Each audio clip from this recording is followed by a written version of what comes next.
રાજકોટ શહેરના ગાંધીગ્રામ પોલીસ સ્ટેશનમાં Phoenix assurance private limited કંપનીના એમડી છે ડોક્ટર રશ્મિકાંત પટેલ દ્વારા ગુનો નોંધવામાં આવેલો છે.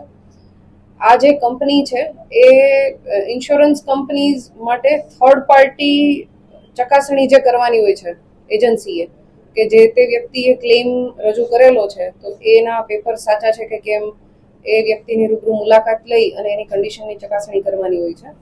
આ ફિનિક્સના જે એમડી છે રશ્મિકાંત પટેલ, એમના ધ્યાન પર આવેલ કે એમની પાસે ક્લેમ આઈસીઆઈસીઆઈ લોમ્બાર્ડ જનરલ ઇન્સ્યોરન્સમાં એક ક્લેમ મયુર છુંછાર નામના વ્યક્તિએ એક ક્લેમ રજૂ કરેલો હતો, જેમાં તેને પેરાલિસિસનો અટેક આવેલો એ પ્રકારના સારવારના કાગળો અને હોસ્પિટલની ફાઇલ રજૂ કરવામાં આવેલી હતી.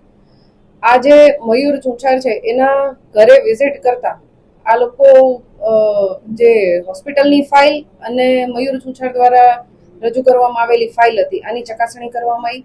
આ બંને ફાઇલમાં જે સારવારના કાગળો હતા એ અલગ પ્રકારના હતા, એટલે એ શંકા ઉપજાવ્યા હતા. સાથે મયુર છુંછારની ઘરે વિઝિટ કરવા ગયા ત્યારે એમના ઘરે ડોક્ટર અંકિત કાથરાણી કે જે ફિઝિયોથેરાપિસ્ટ છે એ આજે મયુર છુંછાર છે એમને એક્સરસાઇઝ કરાવતા હતા અને એમણે બધું હેન્ડ રિટન લખીને આપેલું હતું કે આ વ્યક્તિને આટલી આટલી તકલીફ છે અને એના માટે એણે ક્લેમ રજૂ કરેલો છે અને સાચા ડોક્યુમેન્ટ રજૂ કરેલા છે.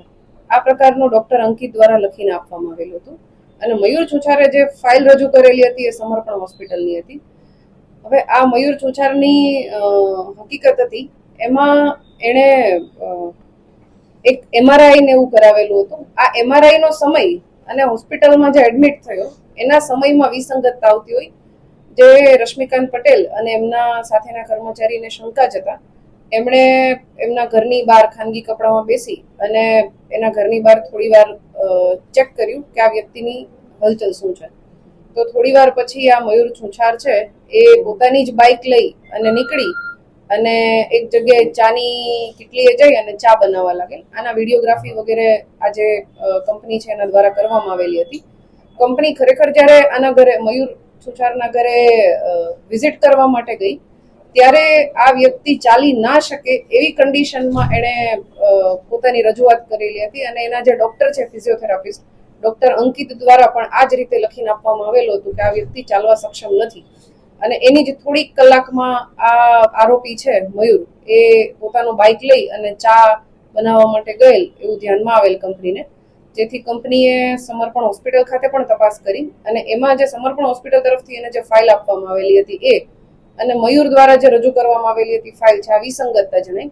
એટલે કંપનીએ તમામ તપાસ કરી અને તપાસના અંતે આ ગાંધીગ્રામ પોલીસ સ્ટેશનમાં છેતરપિંડી, ખોટા દસ્તાવેજો બનાવવા અને આ જ ખોટા દસ્તાવેજોનો સાચા તરીકે ઉપયોગ કરવો અને આ પ્રકારે ગુનાહિત કાવતરું રચી અને ખોટો ઇન્સ્યોરન્સ ક્લેમ મેળવવા માટે 40 લાખનો આ પ્રકારની જે કાર્યવાહી કરેલી હતી મયુર અને અંકિતે મળીને અને એના વિરુદ્ધ ગુનો દાખલ કરવામાં આવેલો છે. સાથે સાથે સમર્પણ હોસ્પિટલના જે પણ જવાબદાર કર્મચારી કે કોઈ પણ વ્યક્તિ છે એમના વિરુદ્ધમાં પણ ગુનો દાખલ કરવામાં આવેલો છે.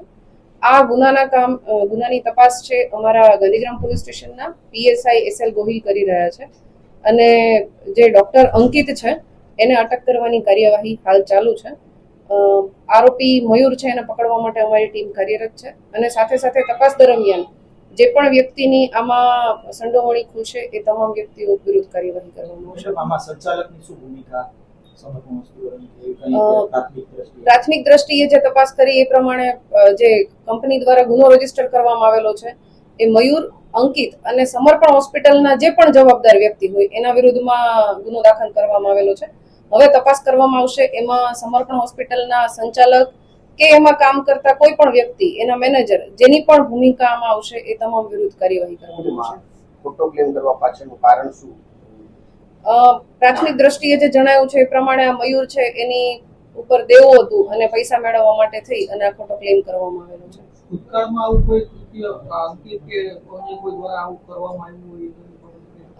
ગુનો ગઈકાલે રજીસ્ટર થયેલો છે. ગુનાની તપાસ ચાલુ છે. તપાસમાં જેમ જેમ આગળ વધશું એ રીતે ખ્યાલ આવશે કે આ વ્યક્તિ દ્વારા આ પ્રકારની કોઈ કાર્યવાહી કરવામાં આવી છે કે કેમ.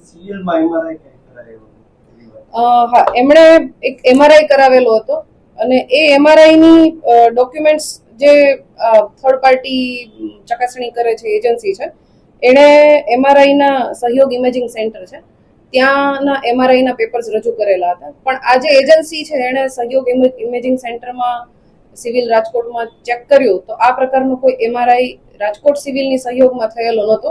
મતલબ કે આ જે એમઆરઆઈના પેપર્સ છે એ પણ આ જે આરોપીઓ છે એમના દ્વારા ખોટા બનાવવામાં આવેલા હતા.